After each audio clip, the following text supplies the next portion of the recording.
El sol del desierto de Sonora era un yunque inclemente, martillando la tierra agrietada con un calor que distorsionaba el aire y creaba espejismos temblorosos en el horizonte. No había piedad en aquel lugar, solo la vasta y silenciosa complicidad de la arena y las rocas, testigos de incontables actos de crueldad y supervivencia.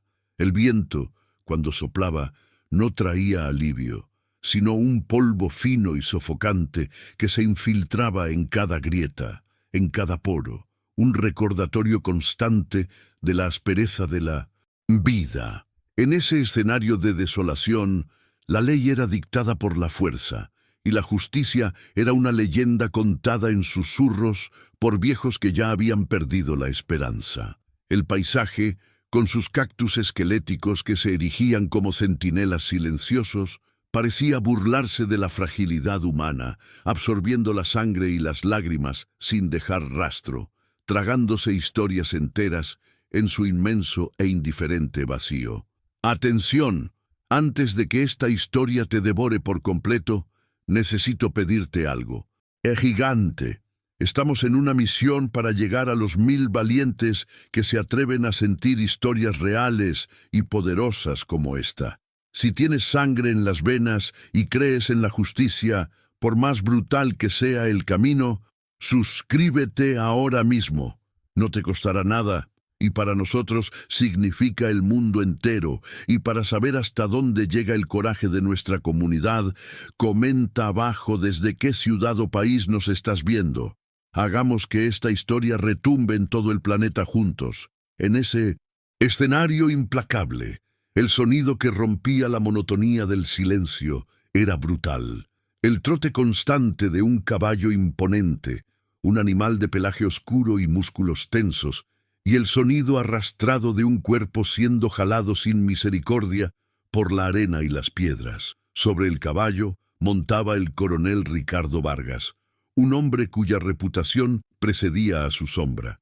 Conocido en la región como la Bestia, era la personificación del poder absoluto, un hacendado cuyas tierras se extendían hasta Tinseto, donde alcanzaba la vista y cuya voluntad era ley. Su rostro, curtido por el sol y marcado por una cicatriz que descendía desde su sien hasta la barbilla, exhibía una sonrisa de desprecio, un deleite sádico en la escena que él mismo orquestaba. Con cada sacudida que sufría el cuerpo detrás de él, su sonrisa se ensanchaba, sus ojos oscuros brillando con la satisfacción de quien reafirma su dominio de forma incuestionable y pública, para que nadie jamás se atreviera a olvidar. La mujer arrastrada era Elena. Su nombre, antes asociado a la belleza y al orgullo de una joven campesina, ahora era un murmullo de dolor. La cuerda gruesa y áspera, atada firmemente a sus muñecas, quemaba su piel ya herida, mientras su cuerpo era lanzado contra el suelo irregular. Su vestido, antes simple y limpio, estaba rasgado y sucio de tierra y sangre. El cabello, largo y oscuro, estaba enredado con polvo y sudor, chicoteando su rostro con cada tirón. Pero en sus ojos, a pesar del dolor insoportable y la humillación abrumadora, ardía una brasa de furia que se negaba a apagarse. No gritaba por misericordia. Sus gemidos eran de rabia, de una dignidad que se aferraba desesperadamente a la vida, incluso cuando su cuerpo estaba siendo tratado como menos que un animal. Cada piedra que rasgaba su piel era un juramento silencioso de que aquel dolor no sería en vano. Ricardo había orquestado aquel espectáculo con un propósito claro.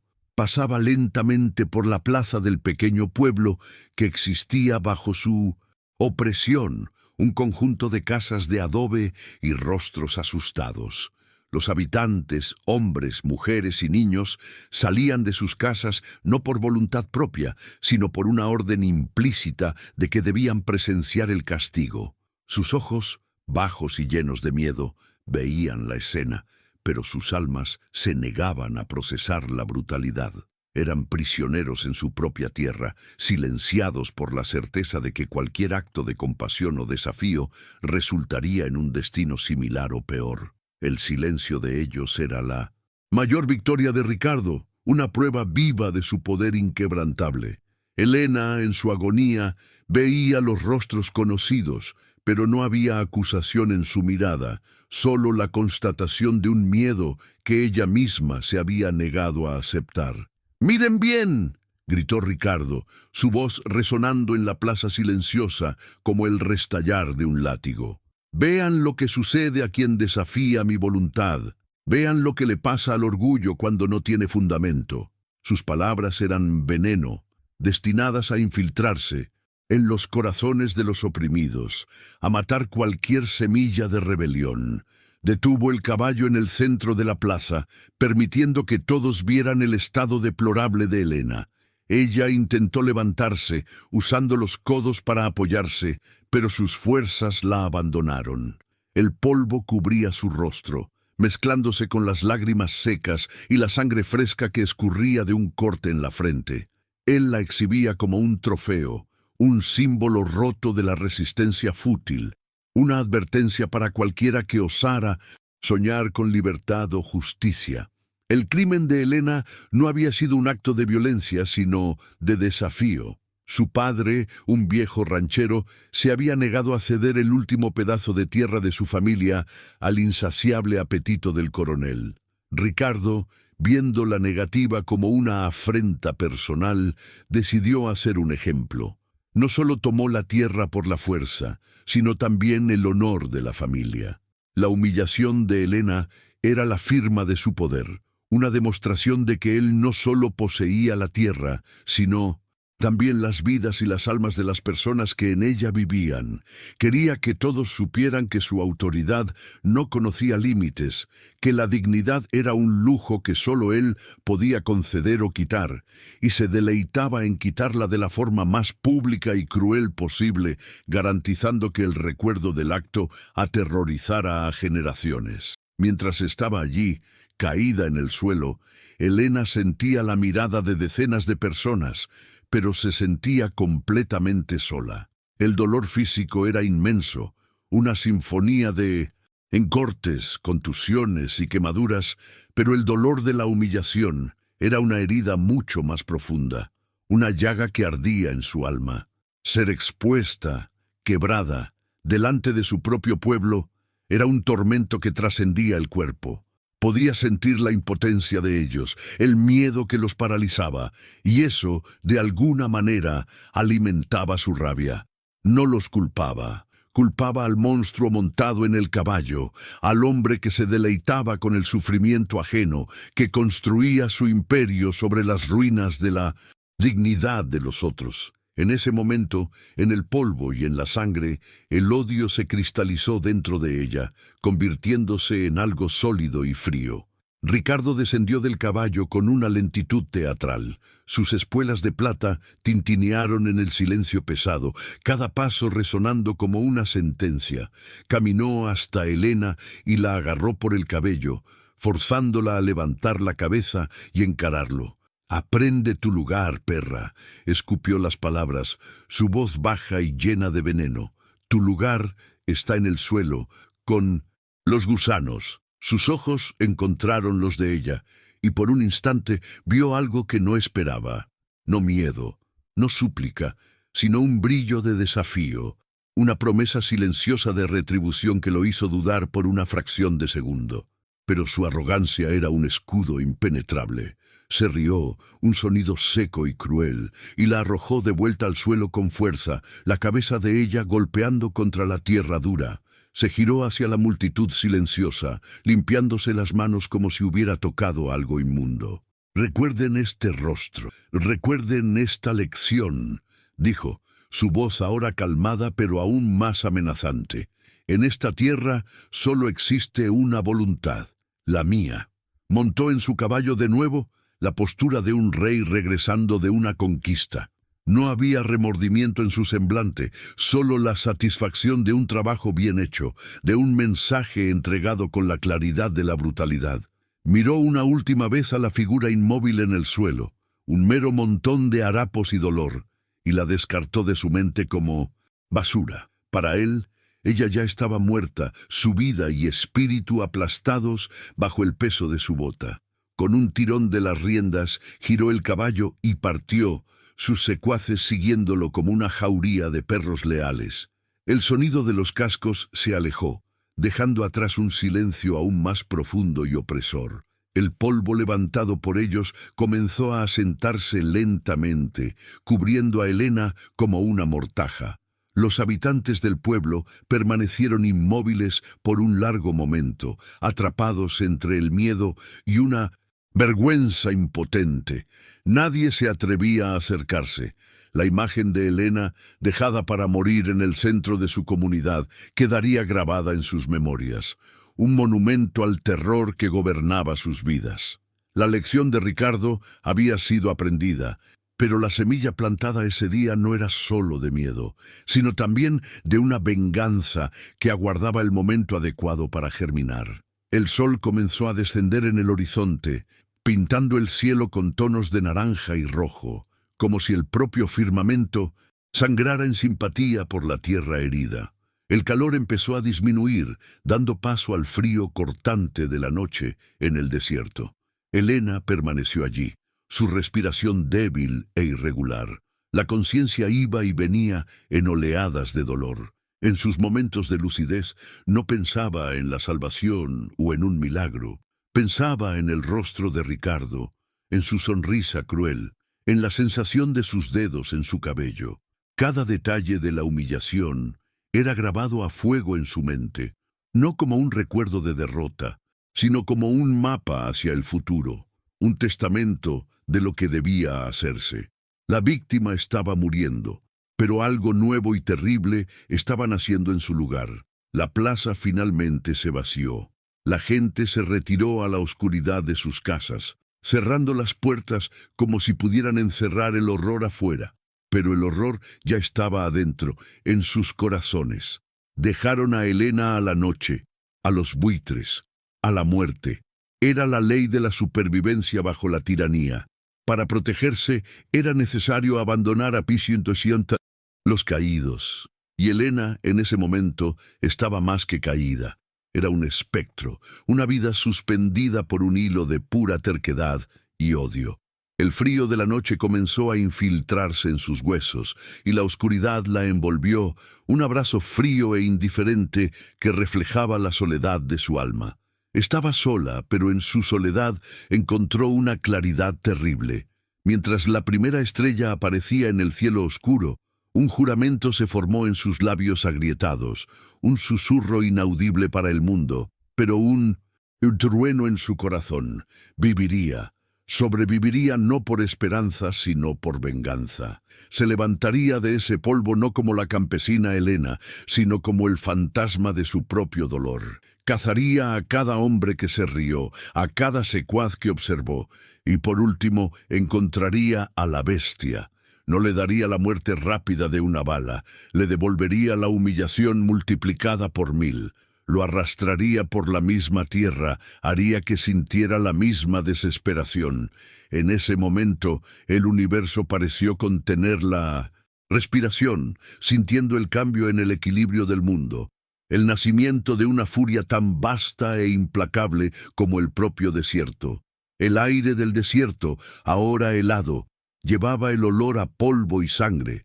La luna, una hoz plateada en el cielo, arrojaba una luz pálida sobre la figura inmóvil de Helena, transformando la escena de brutalidad en un cuadro de trágica belleza. El dolor en su cuerpo era un fuego constante, pero su mente estaba extrañamente tranquila, enfocada en un único propósito que se había convertido en el centro de su existencia. La mujer que amaba su tierra, que cuidaba a su familia y que creía en la bondad, había sido enterrada viva bajo capas de crueldad. Lo que quedaba era una voluntad de hierro, forjada en el fuego de la humillación y templada por el hielo del odio. No sabía cómo, pero sabía que se levantaría y caminaría de nuevo, y cada paso de su viaje la llevaría más cerca de Ricardo Vargas. La escena inicial, La imagen de su subyugación sería el combustible que la mantendría viva. Recordaría cada risa, cada mirada de desprecio. Recordaría el silencio de sus vecinos, no con rabia, sino con una sombría comprensión de que el miedo solo se rompe con una fuerza mayor. Ella se convertiría en esa fuerza. Se convertiría en el susurro, en el viento que aterrorizaría a los hombres de Ricardo, el fantasma que los cazaría en sus propias pesadillas. El desierto, que había sido la arena de su humillación, se convertiría en su santuario y su campo de entrenamiento. Aprendería sus lecciones, sus secretos, y lo usaría como un arma. La vastedad que antes la asustaba, ahora representaba la libertad de moverse sin ser vista, de atacar y desaparecer. La arrogancia de Ricardo sería su caída. La dejó viva porque, en su mente, una mujer, especialmente una campesina, era insignificante. Un objeto roto que sería barrido por el viento del desierto.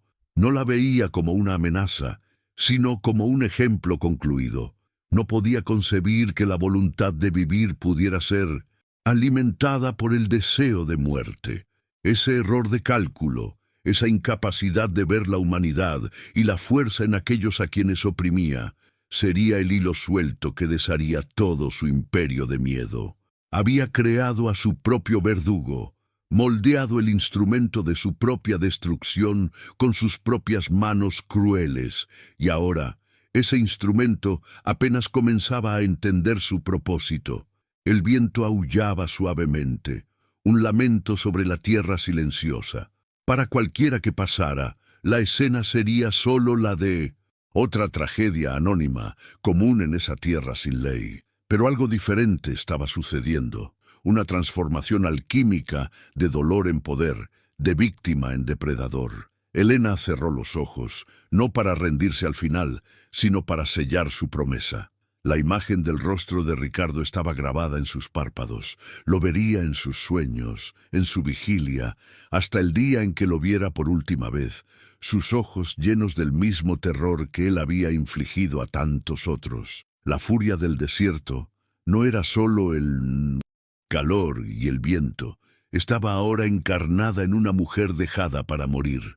Los secuaces de Ricardo, cabalgando de regreso a la opulenta hacienda, ya estaban olvidando el incidente. Para ellos fue solo otro día de trabajo, otra demostración de fuerza del patrón. Beberían, reirían y contarían historias de su propia brutalidad, completamente ajenos al hecho de que sus acciones habían sellado sus destinos. No sabían que la mujer que dejaron atrás se convertiría en una leyenda susurrada alrededor de las fogatas, un nombre que haría que hombres armados miraran nerviosamente hacia las sombras. La bestia había herido a una oveja sin darse cuenta de que, al hacerlo, había despertado a un lobo que ahora aprendería a cazar en su propia manada.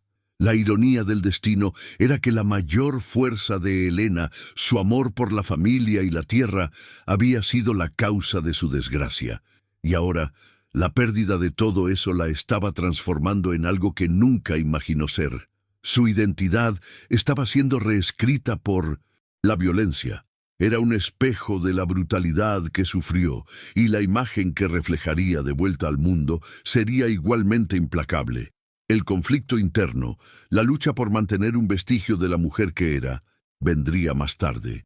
Por ahora, había solo un camino a seguir, un camino pavimentado con la necesidad de venganza, y lo seguiría hasta el final, independientemente del costo para su propia alma. La noche se profundizó, y con ella el frío se volvió más intenso.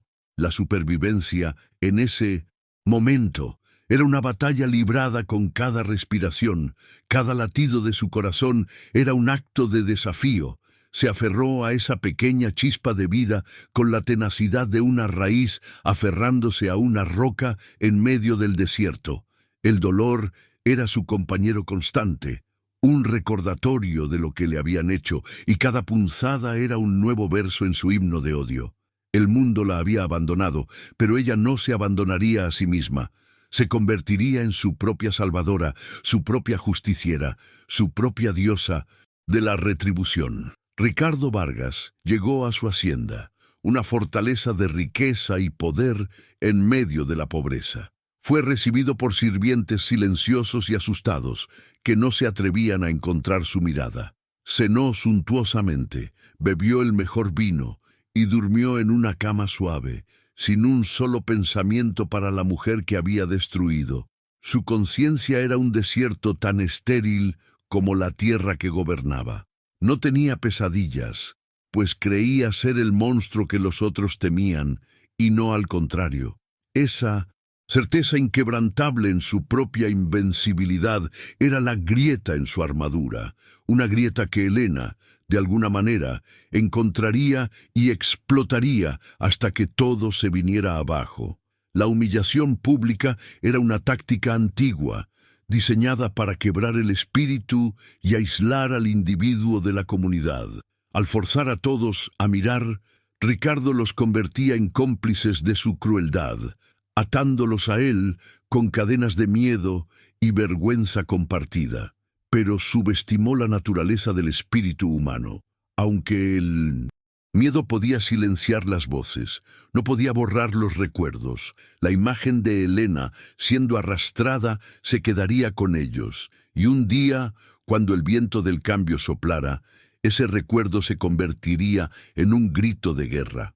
La brutalidad de Ricardo, diseñada para consolidar su poder, estaba en realidad sembrando las semillas de su propia caída en cada corazón que presenció su acto. Helena, en su agonía, representaba la resiliencia del pueblo mexicano, una capacidad de soportar el sufrimiento inimaginable, y aún así encontrar una razón para luchar. Su fuerza no venía de músculos o armas, sino de un profundo sentido de honor y dignidad que, incluso cuando atacado, no podía ser completamente extinguido. La bestia le había arrancado todo: su hogar, su familia, su seguridad, pero no podía tocar el núcleo de su ser, la parte de ella que se negaba a ser subyugada. Era esa esencia indomable la que ahora la mantendría viva, respirando lentamente en la oscuridad, esperando el amanecer. La vastedad del desierto, que parecía tan amenazante, también ofrecía una forma de anonimato. Dejada para morir, estaba efectivamente fuera del radar de Ricardo. La consideraba un capítulo cerrado, un problema resuelto. Esta invisibilidad se convertiría en su mayor ventaja. Podría moverse, aprender y crecer en las sombras, lejos de los ojos de su opresor. El desierto se convertiría en su crisálida. Entró en él como una víctima rota, pero emergería como algo totalmente diferente, algo que la naturaleza implacable de ese lugar entendería y respetaría, una depredadora perfectamente adaptada a su entorno. El concepto de honor, tan central para la cultura mexicana, era el núcleo de este conflicto. Para Ricardo, el honor era sinónimo de poder y dominio, algo a ser impuesto a los otros. Para Helena y su familia, el honor estaba en la dignidad, en el trabajo honesto y en el respeto por la tierra. Al atacar el honor de ella de forma tan vil, Ricardo no lo destruyó, lo redefinió. El honor de Helena ahora exigía no la restauración de lo perdido, sino la aniquilación de la fuente de su deshonra. La venganza se convirtió en una cuestión de restaurar el equilibrio cósmico. Una deuda de sangre que solo podía ser pagada son más sangre y humillación. La luna comenzó su descenso, y las sombras se alargaron, anunciando la aproximación de la madrugada, la hora más fría de la noche. La supervivencia de Helena, hasta ese punto, ya era un milagro, un testimonio de una fuerza de voluntad que se negaba a ceder. Pero la voluntad por sí sola no sería suficiente. Necesitaba ayuda, una oportunidad, una mano extendida en la oscuridad. Y en una tierra tan vasta y aparentemente vacía, la probabilidad de tal evento era casi nula. El destino, sin embargo, a menudo escribe sus historias más dramáticas en los márgenes de la imposibilidad, preparando el escenario para encuentros que pueden alterar el curso de vidas enteras. El caballo de Ricardo, en su arrogancia, no había galopado hacia la nada. La había arrastrado por un antiguo sendero de vaqueros, un camino poco usado que serpenteaba por las partes más remotas del desierto. Era un detalle insignificante para el coronel, pero uno que el destino usaría para tejer el próximo capítulo de esta saga. Creía haberla dejado en medio de la nada para ser devorada por la naturaleza, pero en realidad la había puesto en el camino de una de las pocas personas que podrían no solo salvarla, sino también entender la oscuridad que ahora crecía dentro de ella. La historia de Elena apenas comienza, un viaje de dolor, transformación y una búsqueda implacable de justicia en una tierra que ha olvidado su significado. La llama de su furia ha sido encendida y no descansará hasta que consuma todo a su paso. Si crees en la fuerza de la superación y en el coraje de luchar contra la tiranía, incluso cuando todas las esperanzas parecen perdidas, entonces suscríbete a nuestro canal para seguir cada paso de esta emocionante saga. Queremos construir una comunidad que aprecia historias de fuerza y resiliencia. Nuestra meta es llegar a 1000 suscriptores y con tu ayuda podemos lograrlo. Dinos también desde dónde estás viendo para que podamos conectarnos contigo. Aún en la oscuridad, Elena sintió un cambio sutil del aire. La inmovilidad de la muerte inminente fue rota por una sensación, un instinto primordial que le decía que ya no estaba sola. No era la aproximación de un depredador animal, sino algo diferente, una presencia humana. El miedo, un reflejo condicionado, intentó apoderarse de ella, pero fue rápidamente subyugado por el agotamiento y la nueva y fría determinación que la anclaba. Quienquiera que fuese, lo que sea que quisiera, no importaba. Ya había enfrentado al peor tipo de monstruo. ¿Qué más podría haber que temer en la oscuridad del desierto? Sus ojos semiabiertos, apenas logrando enfocar, distinguieron una silueta oscura contra el cielo estrellado, una figura solitaria, acercándose a pie, con un paso lento y deliberado. No era uno de los hombres de Ricardo, no había la arrogancia en sus movimientos. Este era el paso de alguien que conocía el desierto, que lo respetaba y se movía a través de él como parte de él. La figura se detuvo a unos metros de distancia, observándola en silencio por un largo momento, una sombra enigmática cuyo rostro estaba oculto por la oscuridad. El silencio se extendió, y Elena se preguntó si aquello era solo otra alucinación, un último truco de su mente antes de entregarse a la inconsciencia. Finalmente, la figura se movió, arrodillándose a su lado. Una mano callosa y arrugada tocó su cuello, verificando su pulso. El toque no era violento ni lascivo, era práctico, casi clínico, pero contenía un vestigio de algo que Elena no sentía desde hacía mucho tiempo, una forma de cuidado, por más rudo que fuera. Escuchó un suspiro bajo, un sonido de resignación y quizás de reconocimiento. «Así que todavía hacen cosas así», murmuró una voz grave y cansada, una voz que parecía cargar el peso de décadas de soledad y amargos recuerdos, y con eso la oscuridad finalmente la reclamó, pero por primera vez no era una oscuridad de fin, sino de un nuevo y terrible comienzo. Elena despertó a un mundo de sombras y olor a hierbas secas. El dolor era una presencia constante, una manta pesada que la inmovilizaba, pero la agonía aguda había sido reemplazada por un dolor sordo y punzante. Estaba acostada sobre un catre de cuero, en una pequeña habitación de adobe cuyas paredes estaban adornadas con pieles de animales y herramientas de vaquero. Una única ventana, pequeña y alta, permitía la entrada de un haz de luz que cortaba la penumbra, revelando el polvo danzando en el aire. Por un momento, la confusión reinó. ¿Dónde estaba? ¿Cómo había llegado allí? Entonces los recuerdos volvieron, no como un flujo, sino como fragmentos de vidrio en su mente. El rostro de Ricardo, El sonido de la cuerda arrastrando, el polvo en su boca, el dolor. La furia regresó con toda su fuerza, una ola de calor que la hizo apretar los puños, la única parte de su cuerpo que parecía obedecer. El hombre que la había salvado era Mateo. Se movía por la pequeña habitación con una economía de movimientos que hablaba de una vida de soledad y autosuficiencia. Era un viejo vaquero, con un rostro que parecía un mapa de ríos secos, cada arruga una historia de sol y tristeza. No hablaba mucho, colocaba un cuenco de caldo caliente a su lado, cambiaba los rústicos vendajes de sus heridas con manos sorprendentemente gentiles, y luego se sentaba en un rincón, limpiando un rifle antiguo o reparando un trozo de cuero, presente, pero distante. No le preguntó su nombre ni qué había sucedido. No lo necesitaba.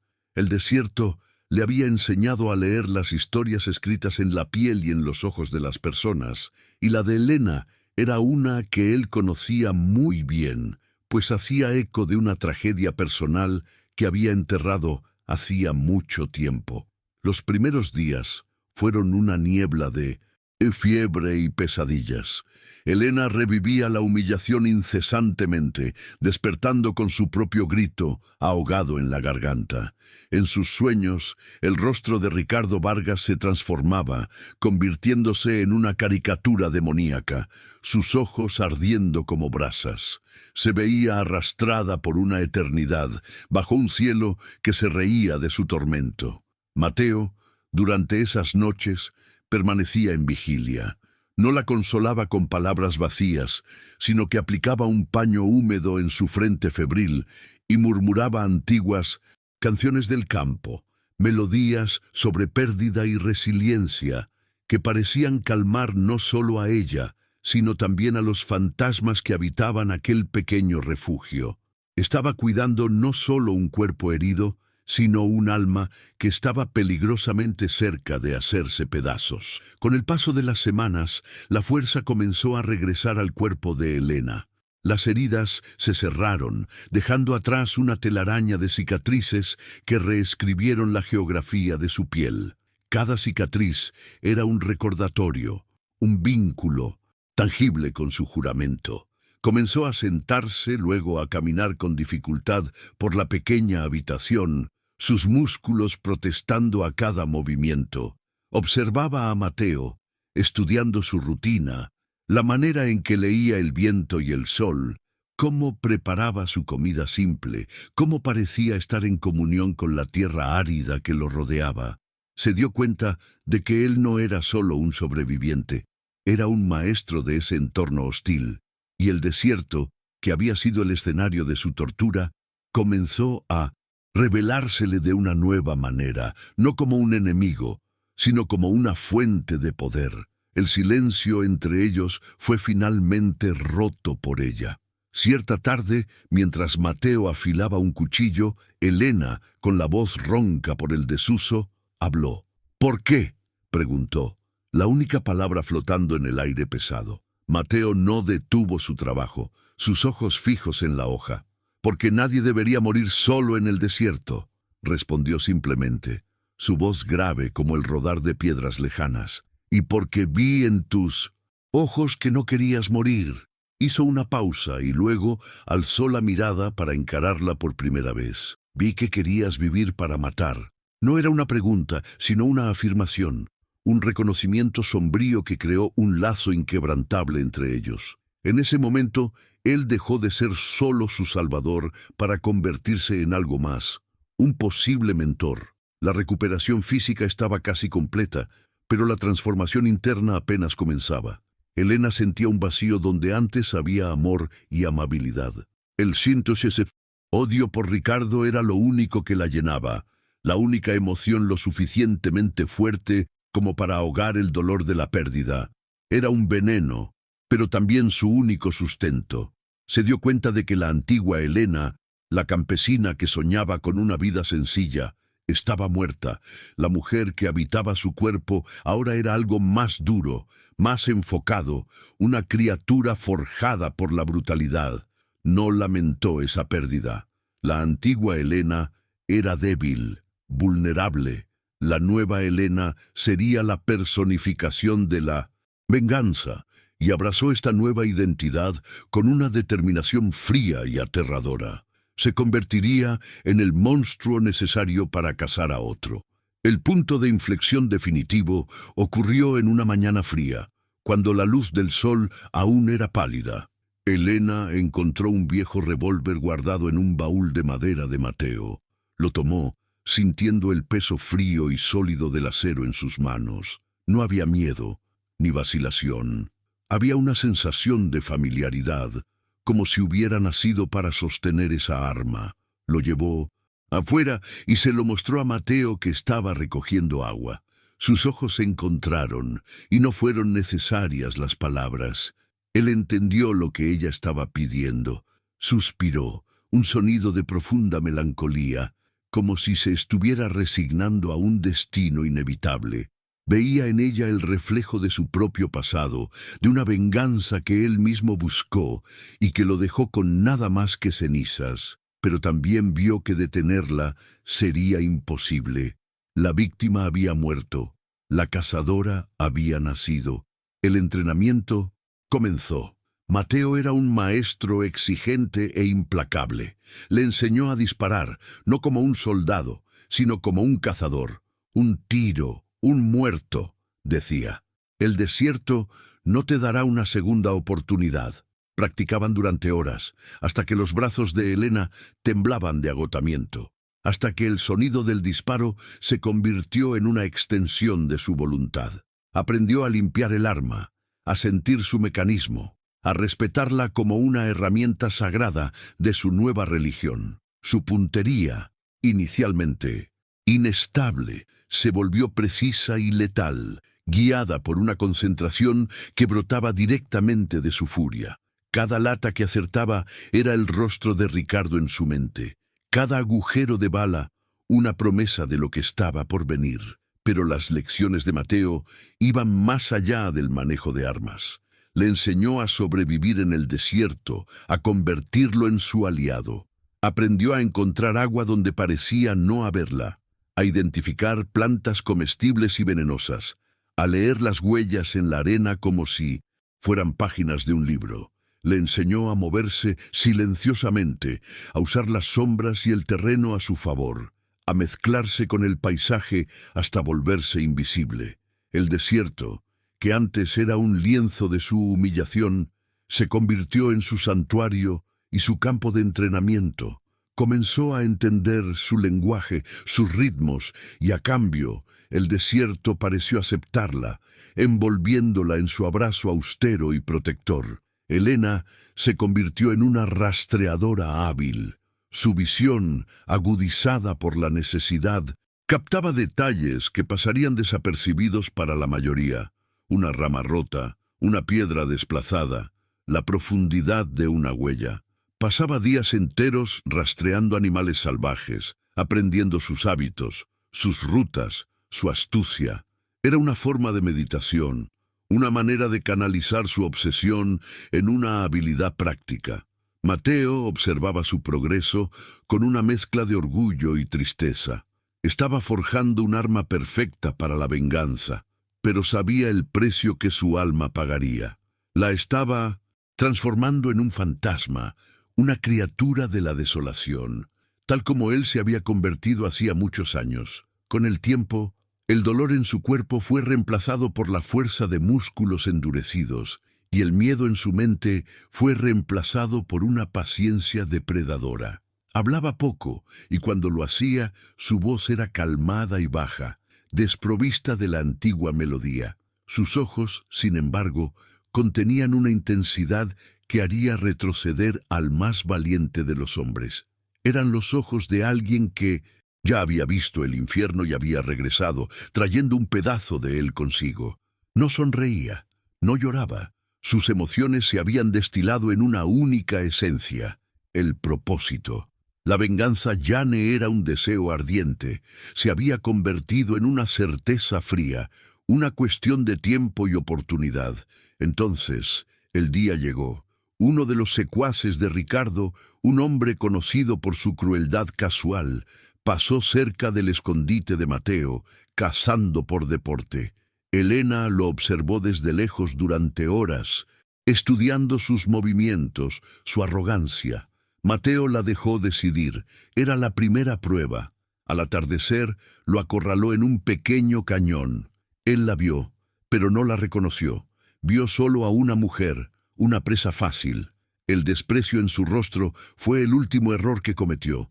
El disparo de Elena fue preciso, un sonido seco que resonó brevemente y luego fue engullido por el silencio del desierto.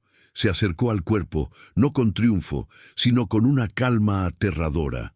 La primera pieza del tablero había sido eliminada. La noticia de la desaparición del secuaz llegó lentamente al pueblo y eventualmente a la hacienda de Ricardo.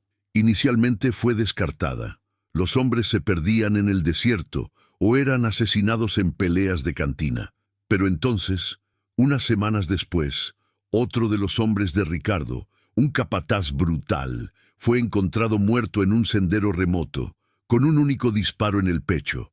No había señales de lucha, ni de robo, solo un cuerpo y el silencio a su alrededor. El miedo, un sentimiento que los hombres del coronel solían infligir, comenzó a infiltrarse en sus propias filas. Empezaron a caminar en parejas, a mirar por encima del hombro, a temer las largas sombras del atardecer. Elena se había convertido en un susurro, un fantasma. Los lugareños, que la vieron ser humillada, comenzaron a contar historias de un espíritu vengador que acechaba el desierto, un ángel de la muerte que cazaba a los hombres de Vargas. Las historias se embellecían con cada repetición, transformando a Elena en una figura sobrenatural. Ella no hizo nada para alentar o desalentar estos rumores. El miedo era un arma tan poderosa como su revólver, y lo usaría para desmantelar el imperio de Ricardo desde adentro hacia afuera. Se convirtió en la personificación de la justicia poética, una leyenda naciendo del polvo para castigar a los culpables. Ricardo Vargas, en su opulenta hacienda, se reía de estos rumores. Su arrogancia era un velo que le impedía ver la verdad. No podía concebir que la campesina que había quebrado y dejado morir pudiera ser la causa de sus problemas. En su mente, ella era polvo, olvidada. Culpaba a ladrones, bandidos rivales, cualquier cosa, menos la posibilidad de que su propia crueldad se hubiera vuelto en su contra. Enviaba más hombres a patrullar, ofrecía recompensas, pero sus acciones eran las de un hombre luchando contra un enemigo que no podía entender.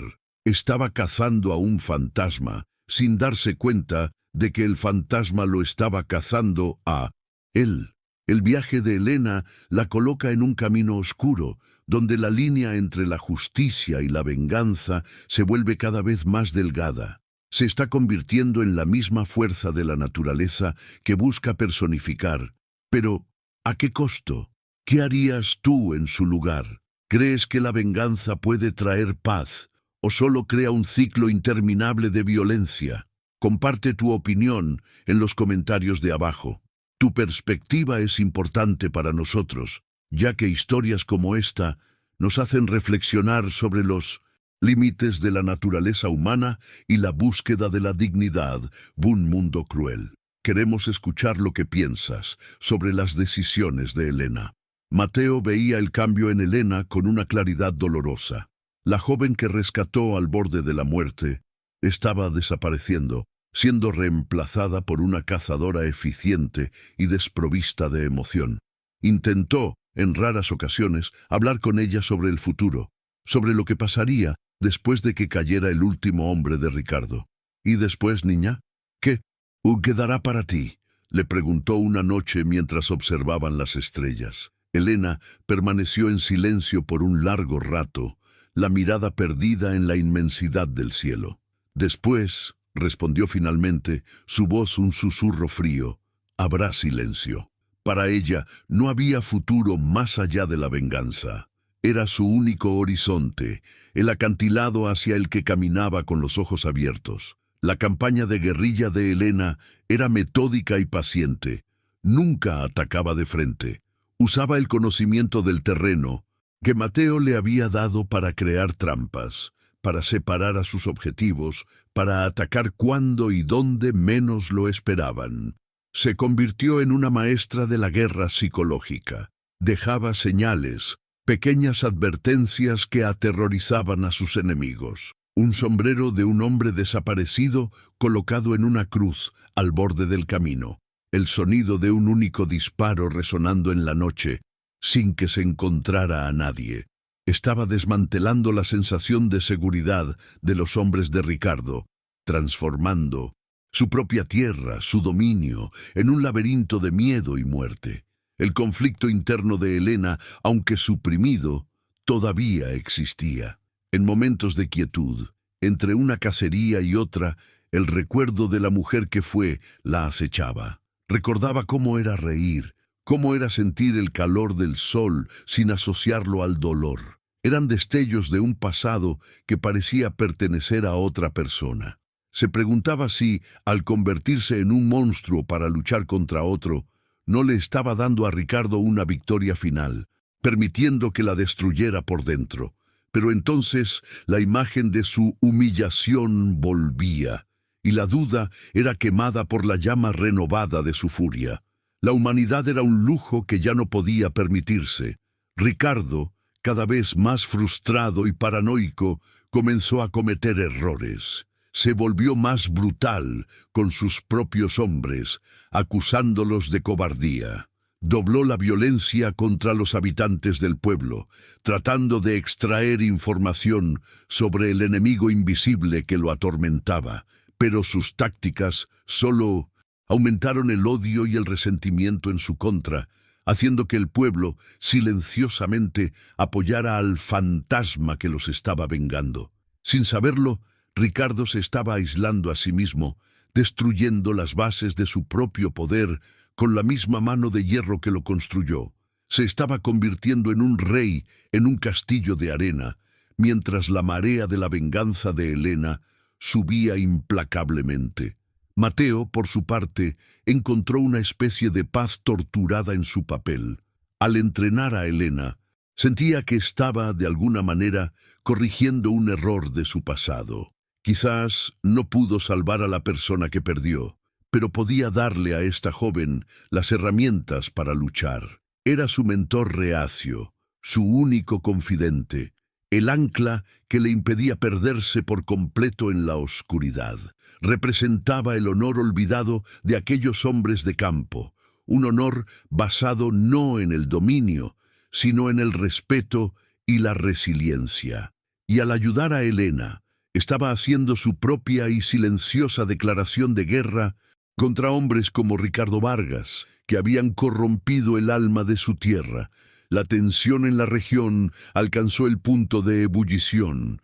Los negocios de Ricardo comenzaron a sufrir. Nadie quería trabajar para él. Las rutas comerciales se volvieron peligrosas. Su imperio, antes inquebrantable, mostraba grietas. Los rumores sobre el fantasma de Sonora llegaron a otras ciudades y Ricardo, la bestia, el hombre que todos temían, se convirtió en motivo de burla y desprecio en cantinas lejanas.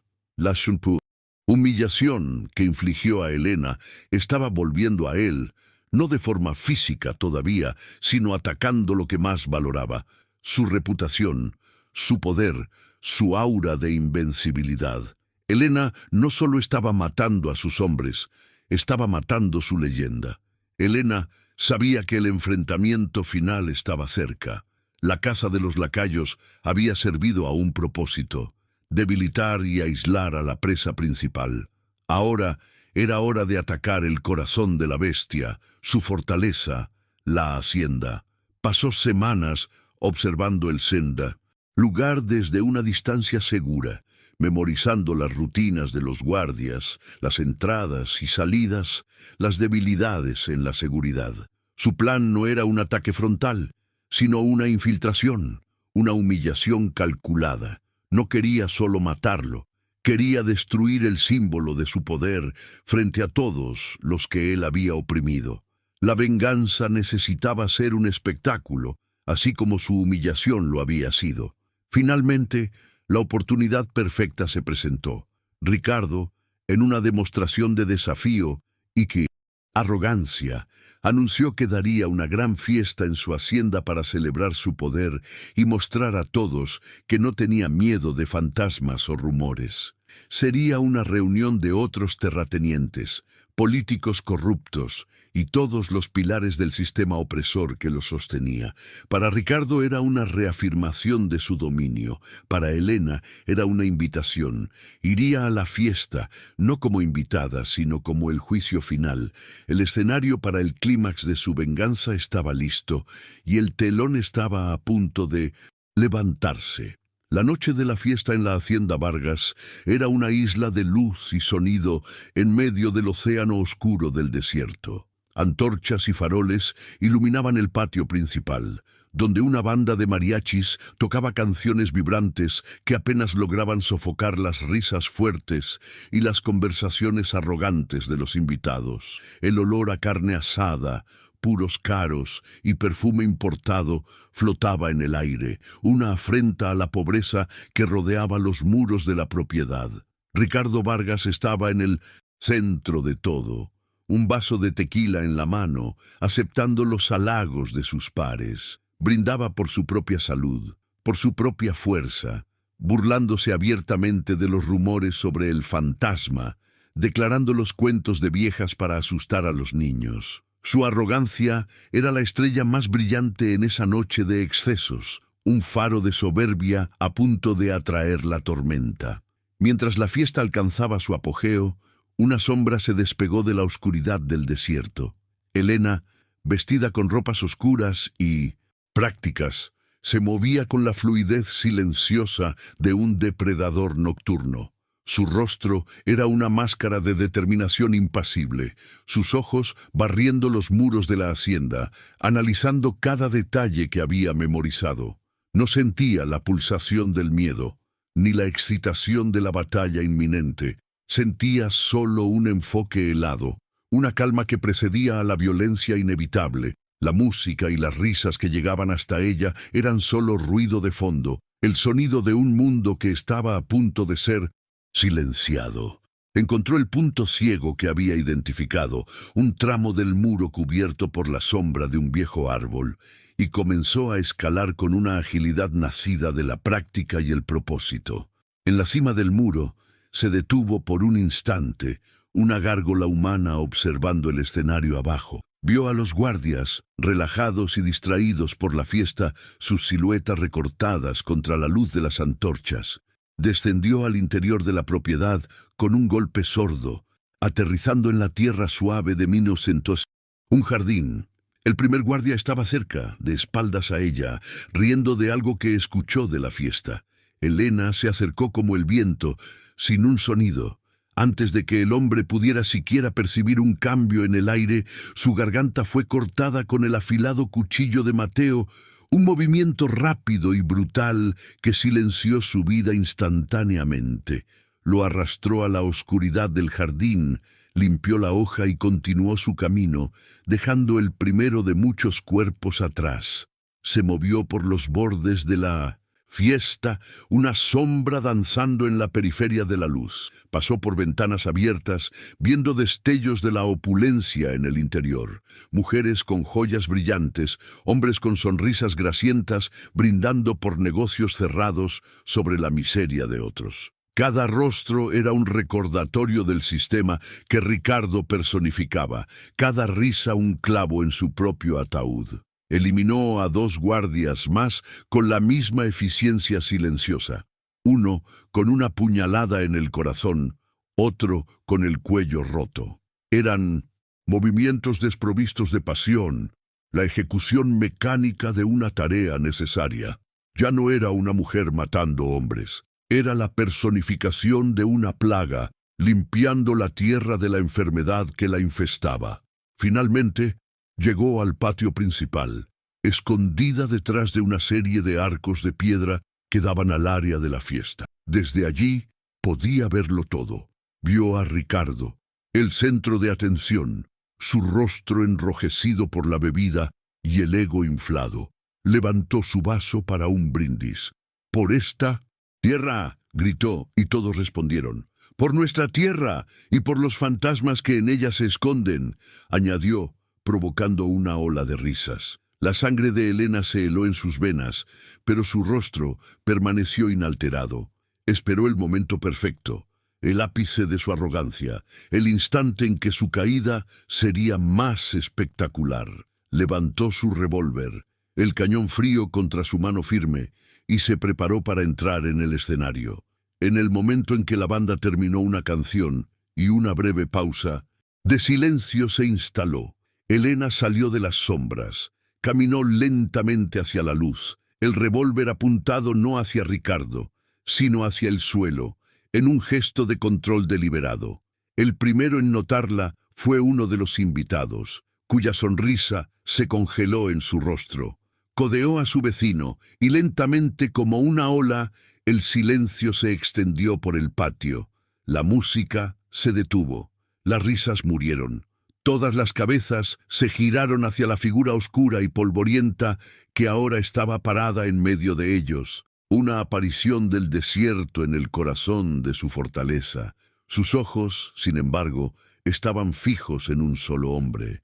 Ricardo Vargas se giró para ver qué había causado la interrupción. Cuando sus ojos se encontraron con los de Helena, la confusión se apoderó de su rostro.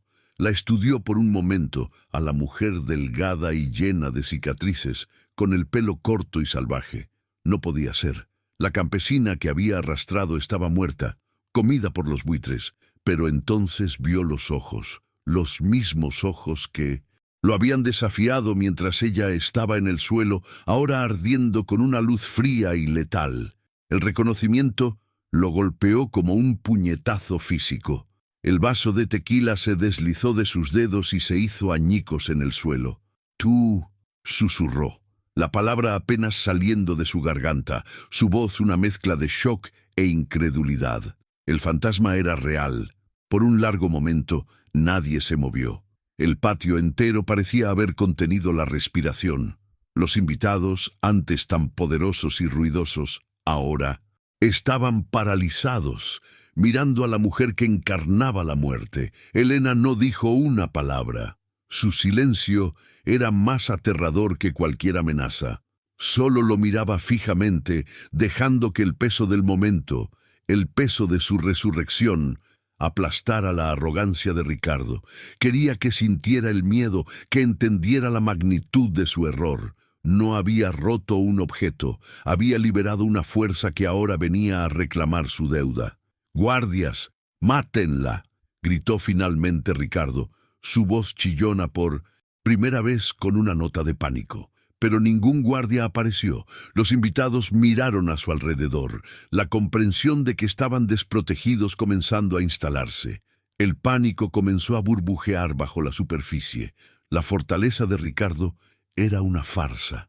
«¿Qué están esperando, inútiles?», gritó a los hombres armados entre sus invitados. Pero ellos dudaron, sus rostros pálidos, mirando a la mujer que parecía inmune a las balas, a la leyenda que se había materializado ante ellos. Era más que una mujer, era un mal presagio, y nadie quería ser el primero en desafiarla. Ricardo, viendo que estaba solo, dejó que la rabia tomara el lugar del miedo. «Entonces lo haré yo mismo, perra», gruñó, sacando su propio revólver ornamentado de su cinturón. Era un hombre grande y fuerte, acostumbrado a resolver problemas con violencia. Levantó el arma para disparar, pero Helena fue más rápida. Su disparo no fue dirigido a él, sino a su mano. La bala impactó el revólver de Ricardo con una fuerza increíble, arrancándolo de su agarre y enviándolo a volar por los aires, mientras astillas de metal arañaban su piel. Gritó, más de sorpresa y orgullo herido que de una herida real, mirando su mano ahora entumecida y sangrante. El enfrentamiento que siguió no fue un duelo noble, sino una demostración de habilidad contra fuerza bruta. Ricardo, enfurecido, avanzó hacia ella intentando aplastarla con su tamaño. Pero Helena ya no luchaba como una campesina.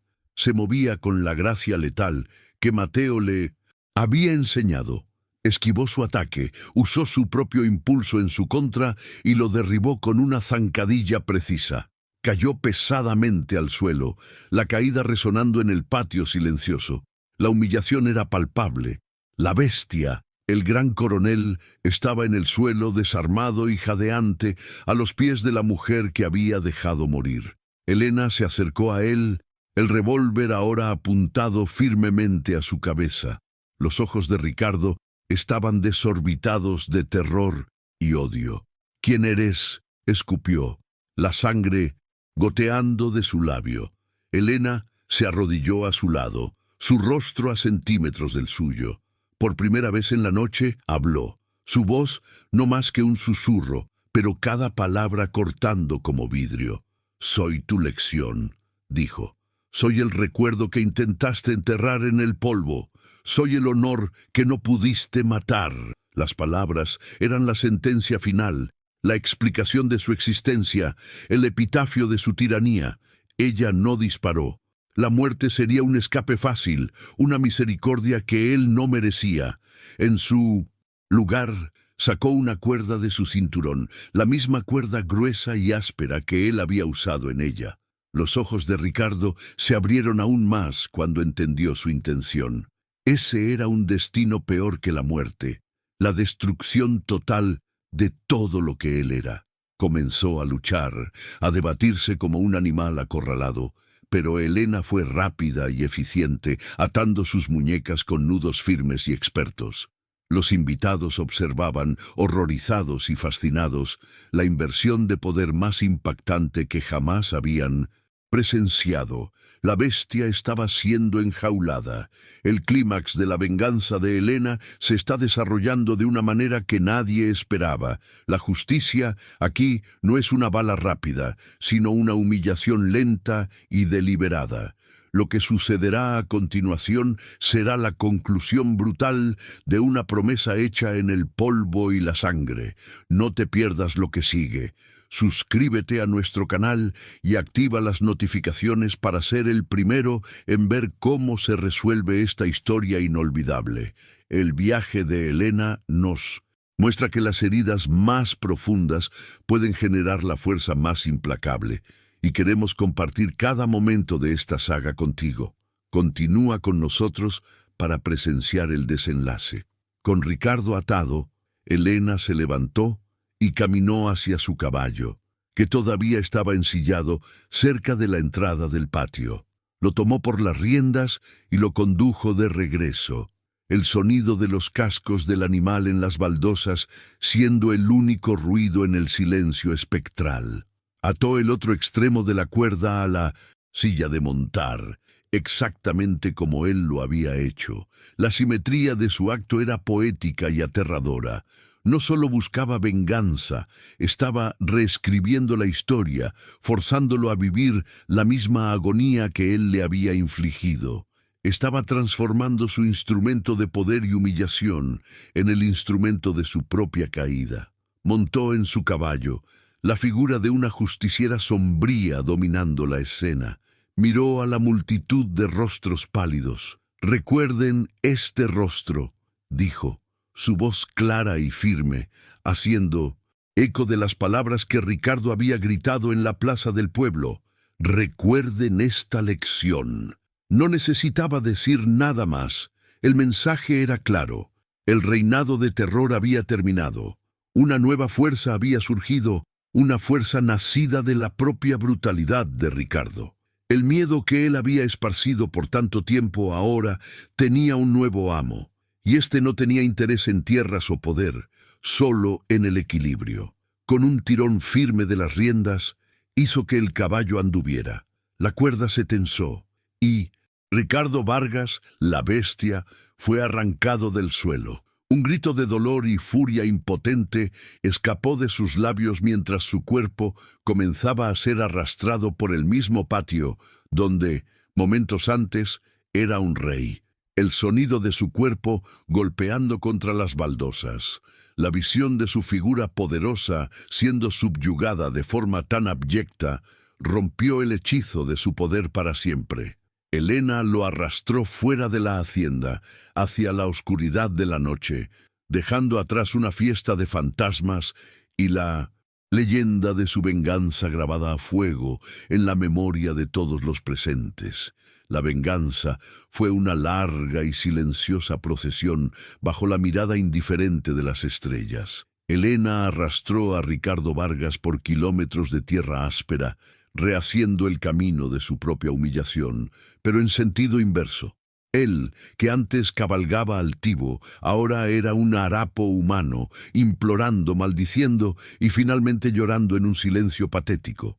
Helena no respondió a ninguna de sus súplicas o insultos. Para ella, él ya no era un hombre, sino un objeto, el último ítem en una lista de tareas que necesitaba concluir. El dolor en su cuerpo era un eco distante, ahogado por la concentración absoluta en su propósito. Con cada metro recorrido, sentía cómo el poder de él se desvanecía, sangrando en el polvo del desierto, dejando atrás nada más que un hombre roto y patético.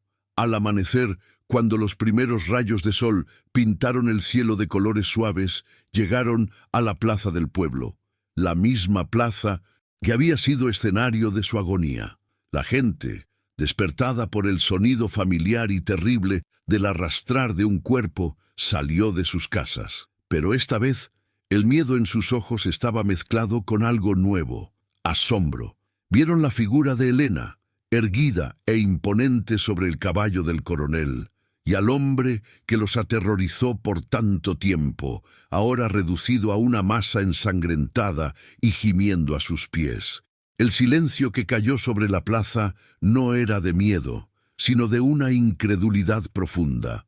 Su mundo, que parecía inmutable, había sido puesto patas arriba durante la noche. Helena detuvo el caballo en el centro exacto de la plaza. Con un movimiento tranquilo, descendió, tomó su cuchillo y cortó la cuerda, liberando a Ricardo. Él se desplomó en el suelo, un montón tembloroso de dolor y desgracia, incapaz de levantarse. Lo miró por última vez, no con odio, ni con satisfacción, sino con un vacío absoluto. La gran hoguera de su venganza, que la consumió por tanto tiempo, finalmente se había apagado, y en su lugar solo quedaban cenizas frías. Se giró hacia el pueblo, que la observaba como si fuera una aparición divina o demoníaca. No les dijo nada. Su acto hablaba por sí mismo. Les devolvió el poder sobre su verdugo, dejando el destino final de Ricardo en sus manos. Sin una palabra, montó en el caballo y se alejó, dejando atrás la escena de su triunfo hueco. No se quedó para ver qué haría el pueblo con Ricardo, ni para aceptar sus agradecimientos o temores. Esa ya no era su lucha. Su guerra personal había terminado. Mientras cabalgaba de regreso en dirección a la hacienda, el sonido de los murmullos del pueblo se convirtió en un zumbido distante. Se sentía extrañamente ligera, como si un peso enorme hubiera sido quitado de sus hombros, pero la ligereza no trajo paz, solo una sensación de flotar en una nada sin fin. Cumplió su juramento, restauró su honor, pero en el proceso se perdió a sí misma. Al llegar a la hacienda, la encontró desierta. Los invitados habían huido, los sirvientes desaparecido, todos dispersos por el viento como el polvo. La opulencia del lugar ahora parecía grotesca y vacía. Las mesas todavía estaban puestas para la fiesta, la comida intacta, el vino derramado. Era la tumba de un imperio, una cáscara hueca cuyo corazón había sido arrancado. Helena caminó por las habitaciones silenciosas, no como una conquistadora, sino como un fantasma visitando las ruinas de una vida pasada. Tomó una antorcha de la pared, la llama danzando y arrojando sombras largas y fantasmagóricas. No tomó nada de valor, ningún recuerdo, ningún trofeo. Solo quería borrar ese lugar de la faz de la tierra. Con una determinación fría, comenzó a prender fuego a las cortinas de terciopelo, a los muebles caros, a los tapices que contaban historias de un linaje de tiranos. Las llamas crecieron rápidamente, hambrientas, devorando los símbolos de la riqueza y la opresión de Ricardo. El fuego era una purificación, un acto final de destrucción que limpiaría la mancha de esa familia de la tierra. Elena se quedó afuera, observando la hacienda convertirse en una pira gigantesca, el calor calentando su rostro, el sonido del fuego, un rugido que llenaba el silencio en su alma.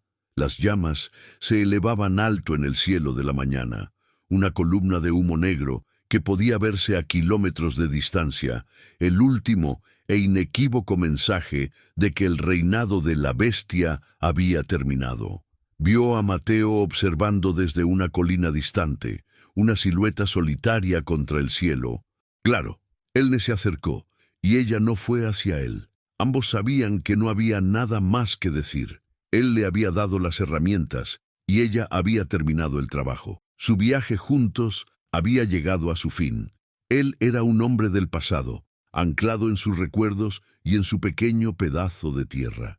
Ella, ahora, era una criatura del desierto, sin lazos, sin destino. Un asentimiento de cabeza casi imperceptible se intercambió entre ellos a través de la distancia.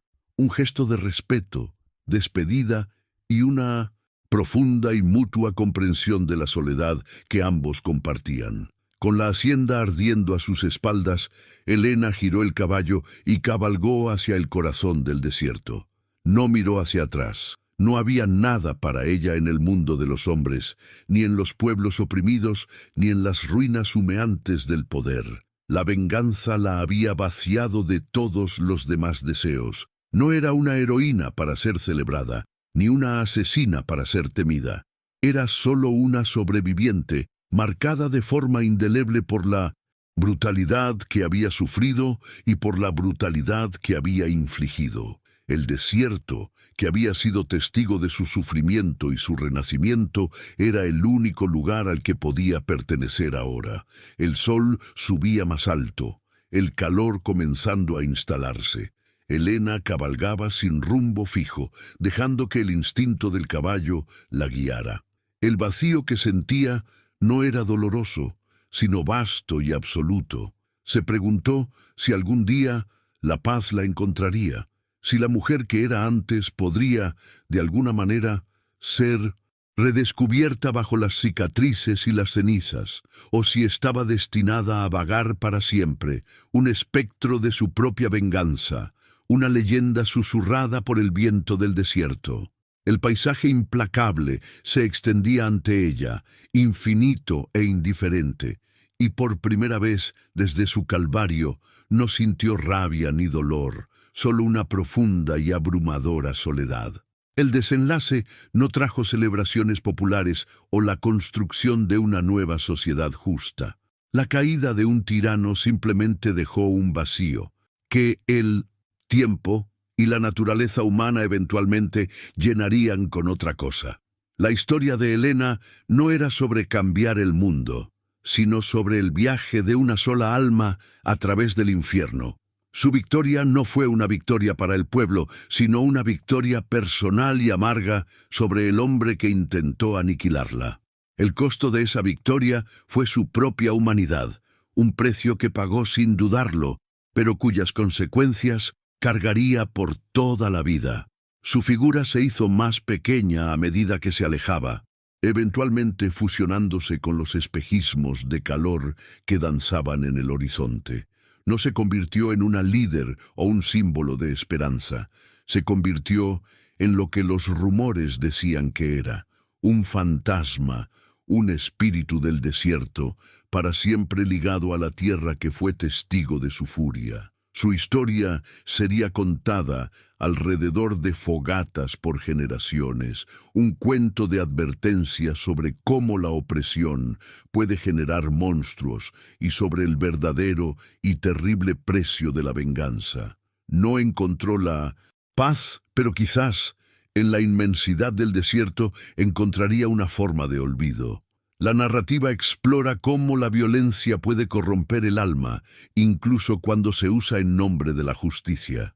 La transformación de Helena de víctima en vengadora la dejó tan marcada y aislada como la crueldad de su enemigo.